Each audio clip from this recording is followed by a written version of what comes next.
Welcome to the bold analysis. I want to answer Wafula Chebukati following his recent outburst about impunity in the Kenyan general election. Wafula Chebukati is in Portugal and he made a presentation in Lisbon on the 19th International Electoral Affairs Symposium and Award Ceremony titled Kenya 2022 Election Success Story. And he's saying leveraging technology for increased election integrity. I know that Kriegler envisioned that progressive technology was supposed to help us in addressing election technology. And he shared this video saying, during my keynote presentation, I displayed this video exact of Kenya and of course showing what had happened. He shared this video clip.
And I want to pick it from there.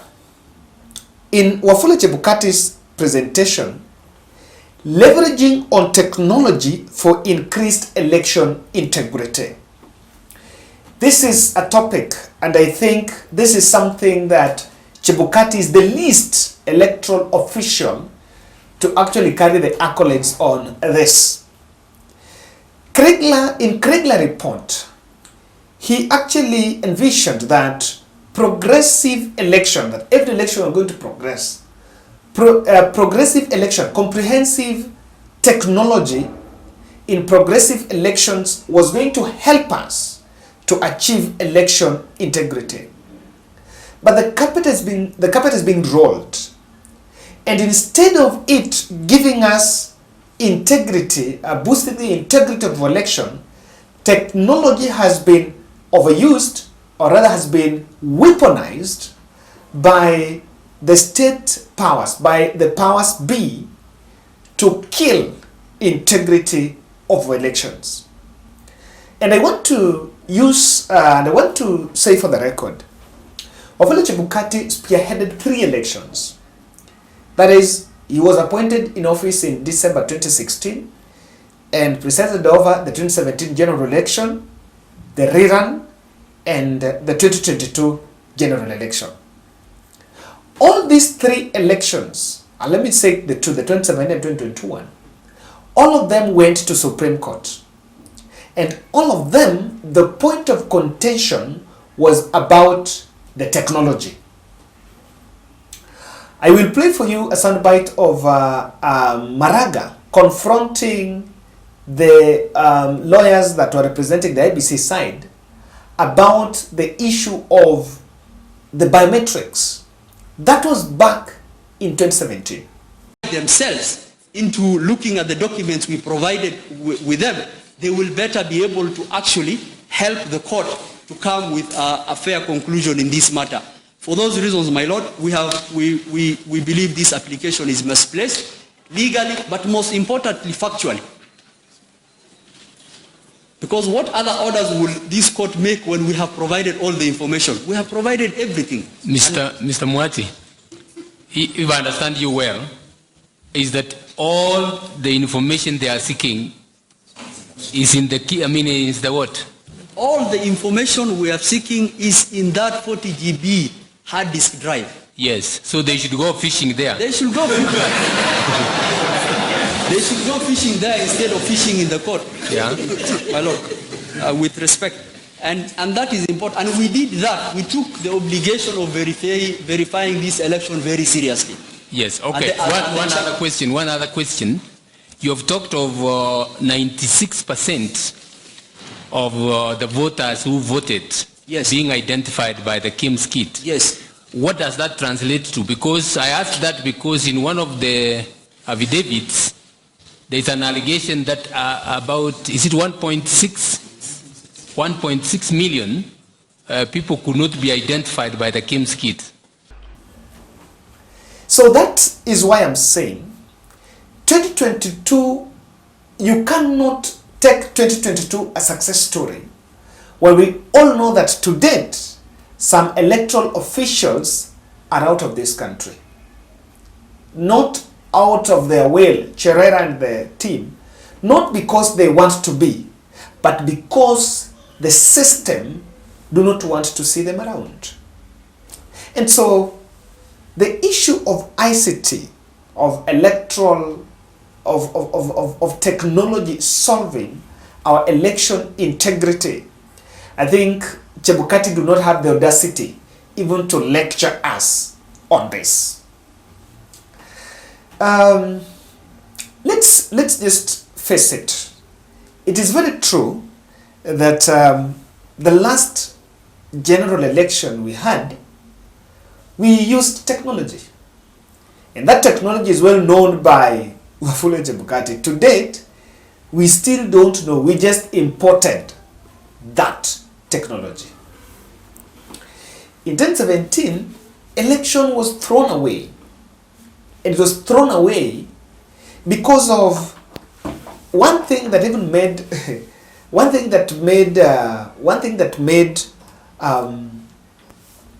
Maraga to throw away that election is because IEBC did not grant, amongst all other reasons, they did not grant access to their servers. The same thing happened in 2022 when another Azimio team was sent to work with the IBC to access the servers. There are also another twist and turns on rights and privacy firewalls on what could be accessed and what could not be accessed. And to date, we're still having a discussion as to whether after an election we can audit election. In fact, we don't have an election we can audit and verify, because after that election, the same technology that we've been talking about seems to be working against the real intention why it was brought to us. So I agree, as he's saying, you cannot, technology has failed to give us integrity, has failed to boost the integrity of our elections. And I'm wondering how he's becoming a saint, even explain to us about this. Because he's actually the least to talk to us about this. The fact that we have, and I want to ask a question. The fact that we have technology in our elections, does it mean we throw away the corporate responsibility in election management? In 2017, Wafula Chebukati worked with commissioners. After that general election, even days to that general election, one of the election officials went missing and died. That was Musando. And after that, we saw the same Chebukati falling out with other commissioners. And Rosin Lakombe to date do not see eye to eye with Chebukati. He had to leave the country as if he's going to Dubai for inspection of the ballot printing and left the country that way, never to come back. The other commissioners also had to leave that commission. The same thing happened in 2022. So what Chebukati is telling us is this. We know very well that there was a breakaway between the commissioners, and there are parts that did not agree with him, with what he announced. In fact, he actually gave them some very dummy responsibilities. They're saying there are some forms that were supposed to have been presented to them that were not given. But because there was some ICT, because there was technology, we should trust that everything went as planned. No. Technology cannot be used as a scapegoat because we import it. We don't make it here. We import it. We had questions about how documents were loaded as JPEG, as JPEG, and they were received the other end as PDF.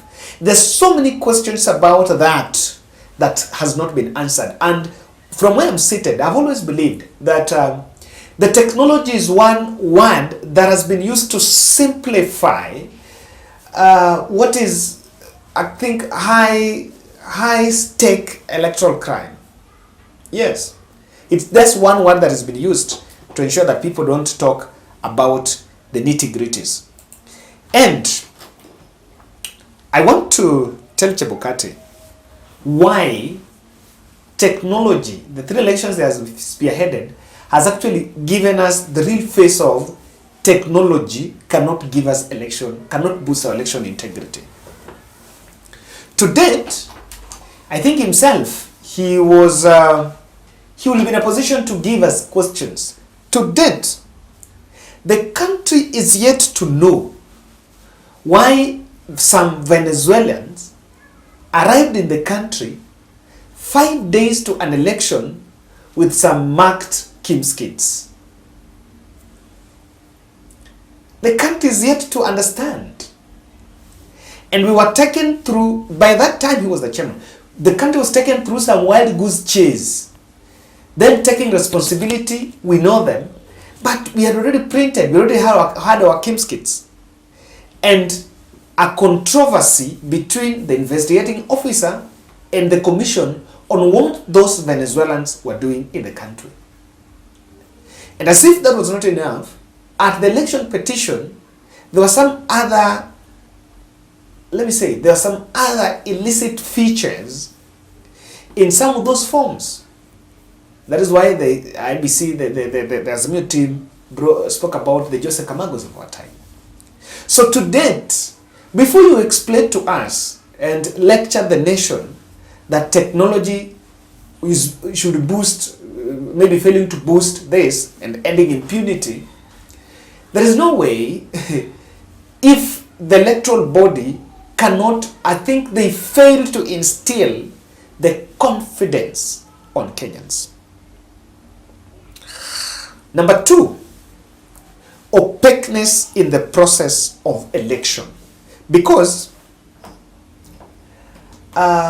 technology did not mean that we don't look at the process. That is why we even questioned at those when the petition was going on why we had to forms, why forms were received as JPEG, but then they were the other end uploaded as JPEG and received as PDF. The process and electoral, and I want to play for you a soundbite. William Ruto, after 2017 election was thrown away, he reacted. One of the reasons why Maraga threw out that election was, as much as he could not verify that Raila got many votes against Uhuru Kenyatta. He could not verify the figures. But he questioned the process.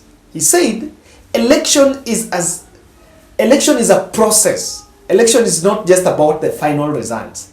And IBC by then could not give us a true account of the process on how they arrived at the ultimate.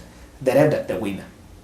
And when Ruto spoke, I want you to listen to what he said. We should not be told about some papers. Get that? How is it possible that there is no contest about the number of votes each candidate got? The contest is that there was a form that had a problem, that there was a problem with the transmission. What kind of democracy is this? Because democracy is the will of the people. 15 million Kenyans expressed their will and made their verdict known. Hata kama ingenakiliwa kwa full scap na ibebwe na mkokoteni, inatosha kwa sababu wa Kenya wameamua. So don't tell us about from this and from that. Don't tell us about this transmission and that transmission. Tell us about the people of Kenya. What did they decide? That is what is important to the Constitution. And don't tell us that it is not important that the people voted. That the only thing that is important is the form on which results were recorded and how it was transmitted. My friends, we may not be learned, but we are not stupid. Na tunataka Maraga atusikie vizuri. Kwa sababu he has had his day. Ours is coming. And by the way, that is not a threat. He has had his day. He has done his game. Our day is coming. Si ni kweli jameni? Wazi watu wasituone ati wataenda kusema mambo Kiingereza mingi hapo. Hapana. No. Hiyo hapana. Wacha tuseme. Kwa sababu lazima tuambiane ukweli. So that's what I'm saying. That the winner or the crop of leadership, the crop of politicians we have, do not want to follow the process. By the way, and people have always criticized Raila on this, that Raila has dwelt so much on the process, but not the outcome. So what has been going on is we've allowed that process, because we have technology, many people want to question the process to be mutilated so that it can produce a predictable outcome. So the opaqueness in election is one of the reasons why we are seeing impunity, and it has failed to give, the technology has failed to give us to boost the integrity of elections. Number three, Now, the issue of technology has created some center of influence within the commission. And I want to use the example of 2022. Commissioners, there are commissioners that didn't even know where the IBC servers were. How many servers IBC servers were having. They don't even have access. So we've had a clique of people, like the chairman and some ICT team, that are in control of that ICT. And because it's manipulatable, we must say that it is. Chebukati should not lie to us that technology should boost electoral integrity. It has failed because technology is manipulatable. Technology can be hacked, and it has been hacked in the past. So, it created a situation where someone seated somewhere can determine electoral winner. And auctioning, it creates an opportunity for auctioning of elections to the highest bidder by the polls body. Didn't Tuju confirm that at one point he met commissioners and he was wondering whether he was dealing with the auctioneers or just electoral officials? So that technology has created some super people that can run the things behind the scene. Lastly, monopoly of Mr. Chairman. We created, the architect of our constitution in the IBC statute created a chairman who cannot be told, a chairman who cannot be challenged, a chairman who must read the results, come what come may. And because of that, those powers have been always abused, and in 2022 they were abused. If we did have a super powerful chairman, then the results would have even have come from what Chebukati thinks. But despite of that breakaway, we had a super chairman that believes, because I have gotten what is from the servers and this is what I've been told, I need to go and put them. Something is wrong. And I wonder where Chebukati gets the audacity to even talk about impunity if himself in that IBC commission things were shattered. And if you follow the tribunals and the presentations at tribunals on how people spoke, you will understand that the house was rotten. The polls body was rotten.